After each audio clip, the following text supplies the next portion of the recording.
Bom dia, terceiro ano. Espero que vocês estejam bem.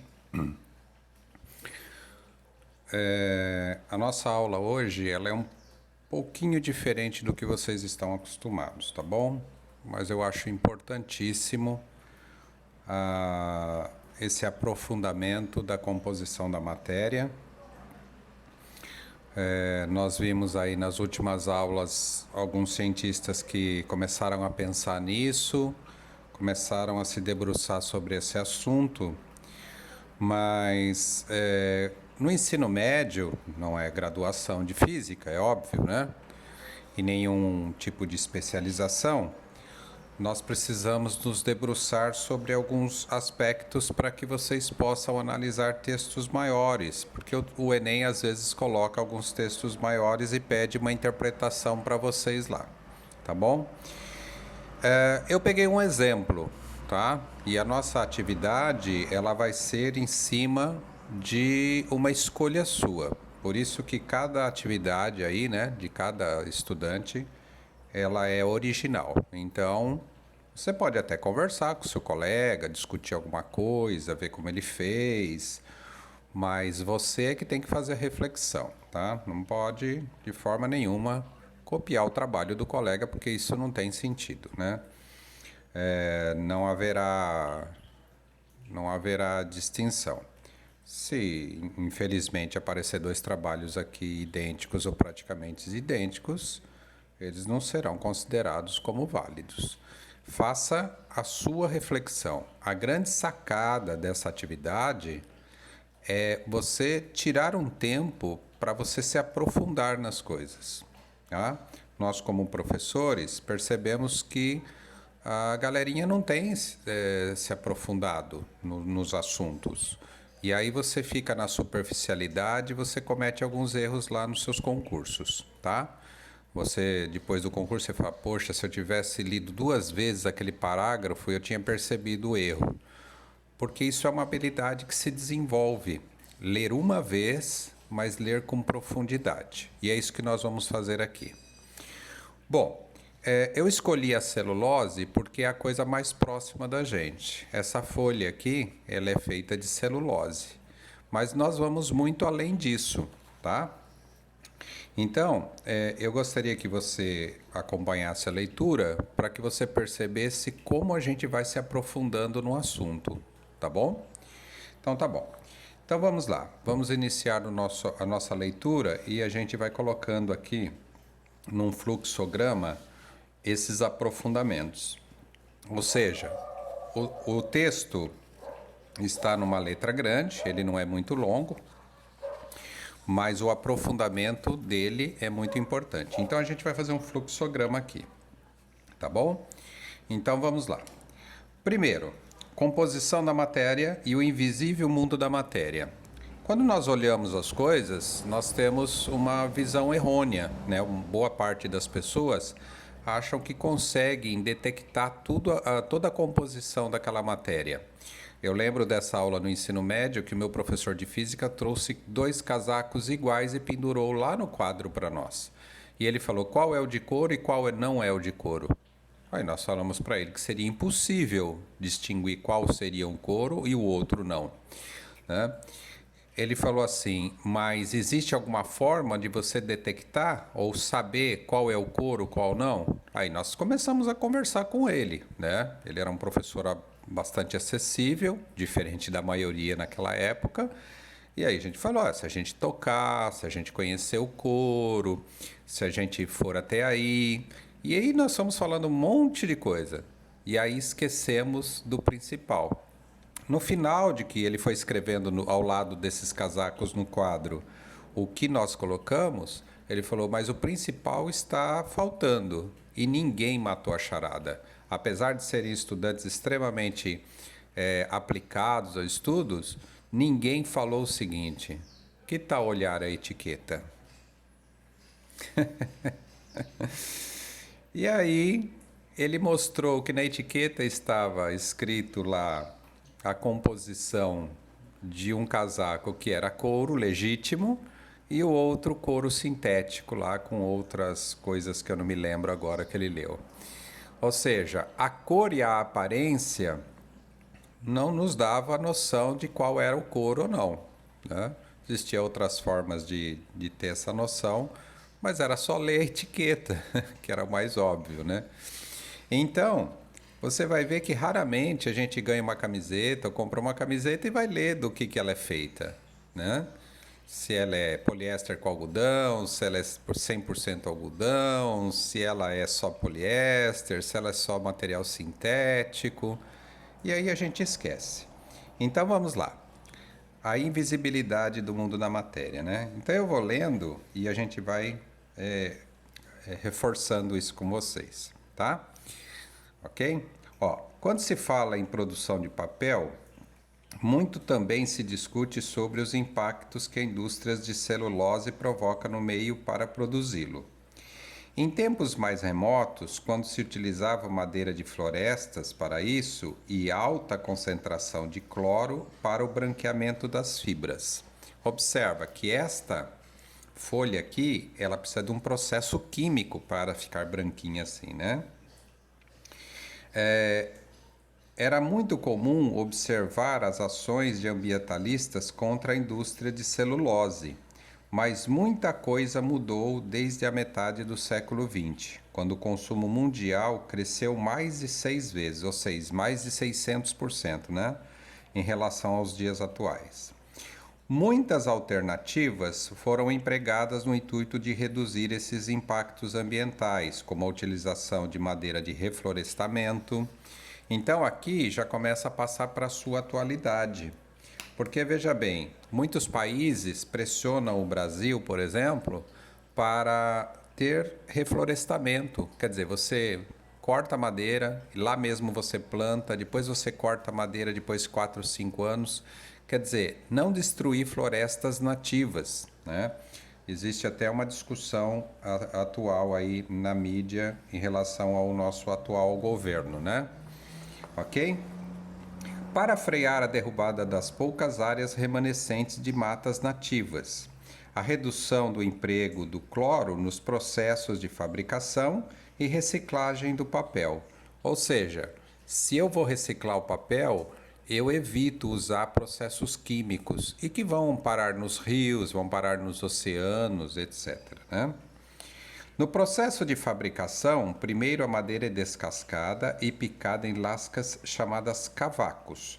Depois é cozida com produtos químicos para separar a celulose da lignina, componente muito usado atualmente para combustível para gerar energia. Ou seja, provavelmente a maioria de vocês, se não todos, nem sabia que existia isso aqui, ó, a lignina, que é usado nos combustíveis aí, né, como combustíveis. E demais componentes vegetais. Sobre a lignina e demais componentes, vamos falar numa próxima oportunidade, já que suas aplicações hoje dão margem para um artigo exclusivo. Ou seja, o assunto aqui é a celulose. A lignina vamos deixar de lado aí. Isso aqui é uma aula de física, não de química, né? Nosso intuito hoje é falar sobre as diversas aplicações da celulose, que vão muito além da fabricação do papel. É aqui que começa o aprofundamento, ó. Tá? A maior parte de vocês, daqui para frente, pouco sabe. É claro que antes de tantas aplicações da celulose, a produção do papel ainda é a maior. Ou seja, se perguntarem para você no vestibular, a celulose é aplicada em qual indústria em maior parte? Quer dizer, ela é mais usada onde? Você tem que responder que é no papel, tá? Ok? É a maior e mais conhecida. Atualmente, 100% da produção de papel e celulose no Brasil emprega matéria-prima de áreas de reflorestamento, principalmente de eucalipto, 65%, e pinos, 31%, e o restante de outras fontes. Lembra que 65 com 31 dá 96, então tem 4% aí de outras fontes, de outras árvores aí, tá? Incluindo aí os reciclados. Porém, nem só de papel vive a celulose. Então, veja bem, isso aqui é uma frase de impacto que poderia estar no seu vestibular, né? Nem só de papel vive a celulose. É interessante essa frase. Suas aplicações são extensas e bem variadas, sendo utilizadas para produzir outros tipos de produtos, Na indústria têxtil, agora começa aqui, ó.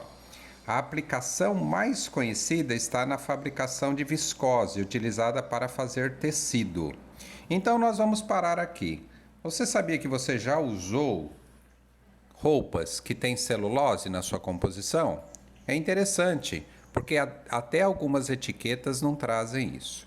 Então nós vamos fazer um fluxograma aqui e acompanhe por quê? Porque é essa atividade que eu vou pedir para vocês fazerem depois, tá?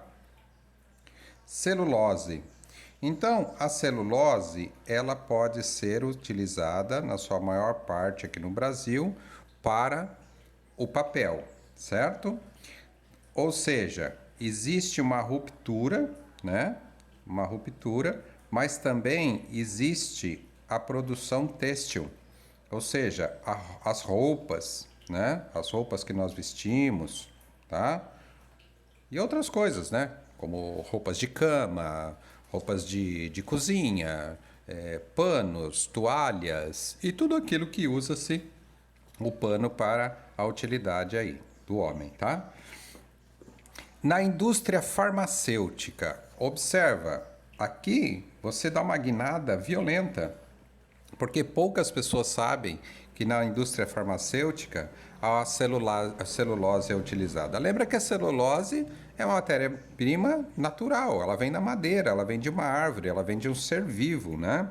É utilizado para o revestimento de comprimidos, ou seja, poucas pessoas sabem que o mesmo material que faz esse papel aqui reveste comprimidos que você toma quando você está aí doente por alguma causa.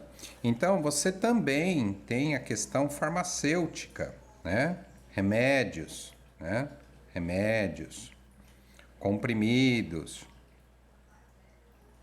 Olha a invisibilidade do uso da celulose no nosso dia, tá? É utilizada para revestimento de comprimidos e cápsulas para medicamentos. Na indústria alimentícia, observa, lembra que a celulose é uma substância natural. Será que a gente come de alguma forma a celulose? Será que a gente ingere? Tá? Aqui, ó, na sua aplicação é vasta, indo desde a produção da trípode celulose para a confecção de embutidos. Aqui, ó, você gosta de ir lá, né? Comer o seu hot dog, né? Lá no dogão, né? As linguiças, aquela linguicinha no churrasco. Mas aquilo que reveste as salsichas e linguiças, boa parte da indústria não usa as tripas naturais dos porquinhos ou que eles usavam no passado, né? Seus avós faziam linguiças com a tripinha do porquinho. Hoje, eles fazem um revestimento usando a celulose, usando outras formas para aquilo, tá?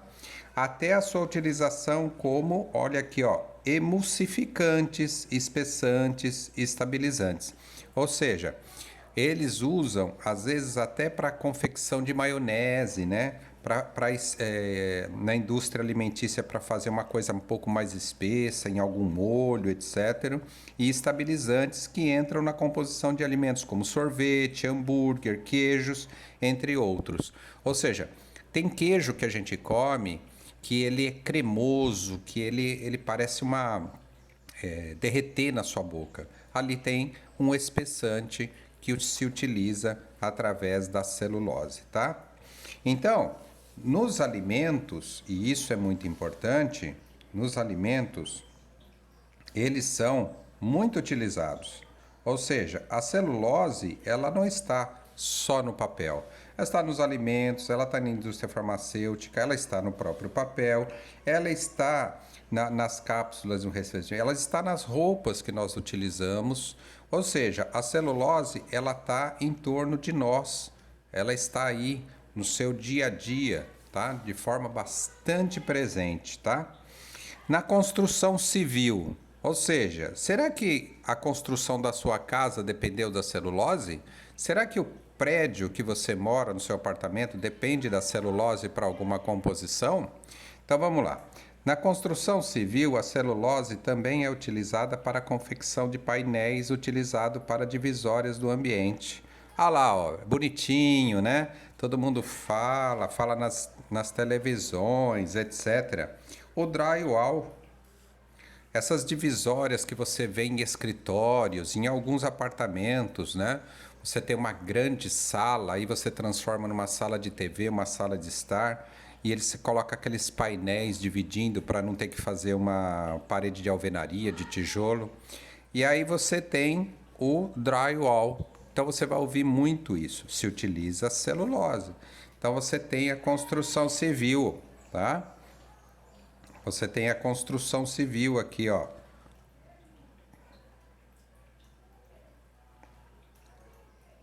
Você tem a construção civil, né?